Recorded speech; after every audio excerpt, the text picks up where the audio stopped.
The two women shook hands and exchanged greetings.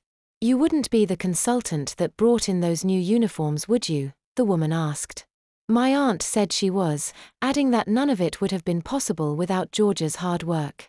It transpired that George was the HR manager for a large cleaning agency, and with Aunt Katinka's help, he introduced compulsory domestic frocks for all employees.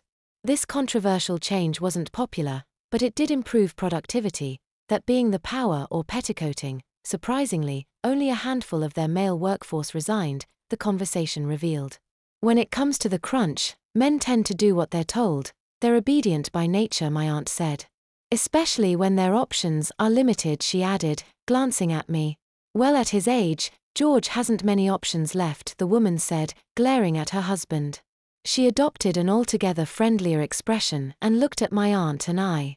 She explained that since George lost his job, she's decided that it's too late for him to rekindle his career elsewhere. They're both in their early 50s, I guess, and will be better put to use around the house. George isn't happy about it, the woman said, sneering at the balding man beside her. But what's good for the goose is good for the gander, she added. Quite, my aunt agreed.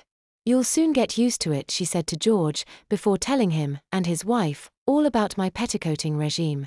After 5 or 10 minutes, my aunt apologized to Mrs. Mason for holding her up, told Mrs. Baxter that it was very nice to meet her, wished George luck in his new role and bid them goodbye. We headed for the door, but then my aunt stopped and turned, opening her purse. Actually, Mrs. Baxter, this is my card. Give me a call if you need any advice. The buxom woman took the card and read it. Thank you. I might just do that, she said, sneering at her husband again. He's not being as cooperative as I'd like, she added. Well, it's early days, I suppose, my aunt told her. Turning to the man, she said, now you make sure you do as you're told, George. Obedience is a virtue. I felt sorry for George as we finally left the shop. At least I'm accustomed to being petticoated, even if I have had a 10-year break from the routine. He's middle-aged and he's just starting out. Still, if he was responsible for making all his male cleaners wear women's clothing, I suppose he's getting his just desserts. Are you really running out of money? My aunt asked as we strolled along the high street. Or was you just trying to get out of buying that knicker and bra set? I've got less than £20 left. I replied. Which means I'll be walking to work next week. Oh dear. My aunt said. Still, I suppose the exercise will do you good, she added. I was going to suggest you buy yourself a nice skirt or a frock.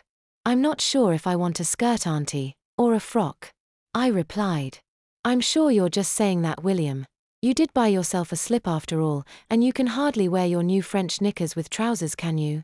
I wasn't planning on buying any of the stuff I'd circled in the catalogue, but there's no point in arguing that fact.